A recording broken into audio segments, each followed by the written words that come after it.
Bolsonaro parece que desenvolveu um gosto muito estranho por ser castigado pelo Alexandre de Moraes. É até possível que nos momentos íntimos que ele tenta ter com Michele pergunte pra ele quem é o seu Xandão, e o Bolsonaro responde, é você, porque o Bolsonaro vai ser castigado novamente pelo Alexandre de Moraes, porque ele recorreu ao STF da decisão do TSE de torná-lo inelegível por 8 anos. A gente sabia que Bolsonaro iria recorrer, faz parte do rito processual, mas ele vai ser derrotado de novo. E nós vamos ter, muito em breve, mais julgamentos do Bolsonaro no TSE. E ele começa a falar que o TSE é um tribunal de esquerda, preparando assim e consolidando a narrativa de que ele é um perseguido da justiça para tentar fugir para o exterior. Coloque aqui nos comentários, o Bolsonaro ele gostou de ser castigado pelo Moraes? Por que será? Será que ele lembra do Aristides? Coloque também nos comentários, Bolsonaro planeja fugir? Então deixe seu like se você está doido para ver o Bolsonaro mais uma vez castigado e se inscreva no canal. Como já era esperado por todos nós, já falamos aqui também em vídeo,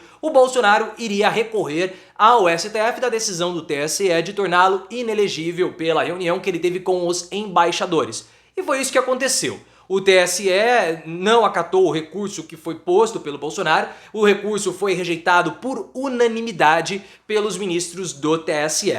E agora o Bolsonaro recorreu no STF dessa decisão. O STF vai avaliar se a decisão do TSE está dentro ou fora da Constituição. Mas claro que vai referendar a decisão do TSE e Bolsonaro permanecerá cassado por 8 anos. E ele vai ter só a possibilidade de disputar uma eleição em 2034 por conta da reforma, da mini reforma eleitoral que não passou, que não está aprovada ainda no Senado. Mas esse processo de recorrer no STF é um rito normal da justiça brasileira. Demora muito. Tudo bem, enquanto o Bolsonaro ainda não é preso, curta, pega sua pipoquinha, coma, porque a vida do Bolsonaro virou isso, né? Virou um transtorno e um tormento jurídico. Toda hora ele vai, ele passa com um advogado, conversa, vai um recurso, presta depoimento, dá uma paradinha no hospital nesse meio tempo, porque claro, né, ele fica entupido e depois precisa desentupir. O Bolsonaro, ele não vai ter nenhum tipo de apoio no STF, na verdade ele vai ser duramente castigado,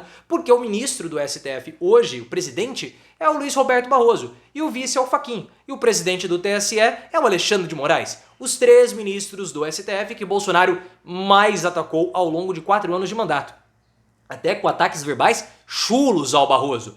Então, pessoal, não adianta, ele criou ali o pior cenário possível por conta da forma virulenta que ele agiu. E o Barroso não é o Alexandre de Moraes, o Bolsonaro não tem fetiche pelo Barroso. Mas pelo Moraes ele deve ter. Pelo Moraes ele deve ter. Michele talvez tenha até que colocar uma touquinha de natação, a cor da pele, para ficar carecona e assim o Bolsonaro pode se sentir punido pelo Alexandre de Moraes. Porque o Bolsonaro parece que ele gosta de ser castigado, né? Ele tem esses hábitos um pouco não incomuns, né, ou sei lá, né, porque hoje em dia muita gente gosta de muita coisa, tem gente até que gosta do próprio Bolsonaro. Michele casou com ele, né? Então assim, cada um com o seu hábito. Mas enfim, o Bolsonaro, mesmo interpelando recurso, mesmo indo no STF, ele vai passar por outros julgamentos no TSE, ainda nesse mês de outubro. Na próxima terça-feira, o Bolsonaro vai ser julgado pelas lives que ele fez no Palácio da Alvorada e no Palácio do Planalto, lives em tom eleitoral. Isso é caracterizado como abuso de poder econômico, porque nenhum outro candidato tinha a possibilidade de realizar lives dentro da Alvorada e dentro do Palácio do Planalto. Mas o que isso impacta? Bom, impacta que ele usou as próprias estruturas da República para fazer essas gravações. Ele usou o valor, o trabalho feito para manutenção dos 2 palácios, usou a equipe de filmagem que é paga com dinheiro público, fora que ele já passa a percepção que ele está eleito ou estaria eleito a partir de 2023, ou reeleito no caso, né? Porque tem uma questão imagética muito forte dele dentro do Palácio do Planalto com os outros candidatos que não têm essa possibilidade. E ele também vai ser julgado no TSE pelos eventos populares, as celebrações de dias históricos, como o 7 de setembro, que ele também apropriou e fez um grande comício, tá? Então ele vai ser condenado por isso, por conta desse abuso de poder econômico que nenhum outro candidato tinha a possibilidade lá atrás. E aí ele está dizendo que ele está sendo perseguido pelo TSE sempre. Bolsonaro é perseguido por tudo, né?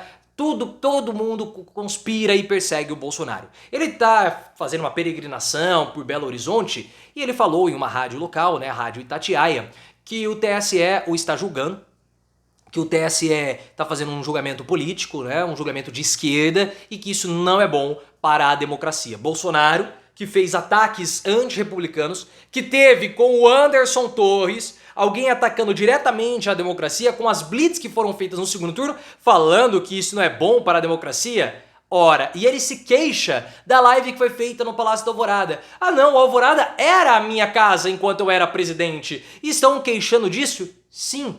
Porque a casa, o Palácio da Alvorada é a casa do presidente, não é a casa do Bolsonaro, não é a casa do Lula, não é a casa da Paulinha Guerreiro, se bem que ela não poderia mesmo porque ela é peruana. Não é a casa de ninguém, mas é a casa do presidente da República, do cargo presidente da República.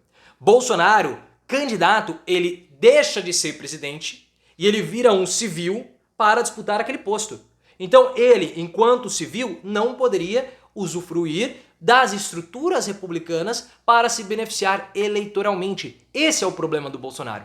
Até essa fala dele é um pouco contraditória com o que está sendo utilizado como argumento da defesa. A defesa do Bolsonaro está falando o seguinte: olha, no 7 de setembro, o Bolsonaro ele não atuou como presidente, ele não estava ali enquanto presidente, mas sim como candidato. Porque o Bolsonaro ele só se apresenta enquanto presidente quando ele está usando a faixa presidencial. Quando ele tirou a faixa presidencial, ele estava como candidato. Essa é a desculpa deles. Só que essa desculpa da defesa não corrobora com a fala do Bolsonaro. Porque se o Bolsonaro ele era presidente quando ele está usando a faixa, então se ele está na Alvorada, a casa oficial da presidência da República, então ele estava como presidente. Perceba que é contraditório, que a defesa do Bolsonaro ela ainda não conseguiu se encontrar. Eles não sabem o que fazer para defender o Bolsonaro. Eles não sabem o que falar, eles estão completamente perdidos. Por isso que eu falo para vocês que a única possibilidade do Bolsonaro é mesmo a fuga. A Polícia Federal acredita nessa possibilidade e ele está preparando. Esse discurso do perseguido, da perseguição jurídica, é um claro movimento de construção e de tentativa de consolidar uma narrativa, não somente aqui no Brasil, mas no mundo todo, que ele é um perseguido. O PL contratou já advogados especializados em direito internacional para entrarem em contato com organismos de proteção de direitos humanos internacionais para falar que o julgamento é um julgamento de perseguição, que é um julgamento político, para dar maiores chances do Bolsonaro conseguir asilo no exterior. O problema é que o mundo vê o Bolsonaro como um pária internacional. O Pedro Sánchez, que é o primeiro-ministro espanhol, no discurso dele na Assembleia Geral da ONU, citou os atos antidemocráticos brasileiros como ataques à democracia. E ao falar isso, ele mostra que o mundo todo acompanhou o que aconteceu no Brasil e sabe da culpa e da responsabilidade do Bolsonaro. Então o mundo não quer que o Bolsonaro escape. O mundo quer a prisão do Bolsonaro. O mundo deseja o Bolsonaro atrás das grades. E ele é visto como esse par internacional por conta da política ambiental que ele promoveu, da política de proteção indígena que não existiu. E ele já foi até condenado no Tribunal Permanente dos Povos por conta dessa atuação com os povos indígenas. Uma condenação simbólica, tudo bem, mas é uma condenação que afeta a imagem e reputação dele na comunidade internacional. Se ele perseguiu tanto, se ele foi um pária internacional, por que a comunidade internacional teria solidariedade com ele? Ou acreditaria nas palavras dele? Não vai acreditar, por isso que ele, Bolsonaro, vai ser condenado e não vai conseguir escapar.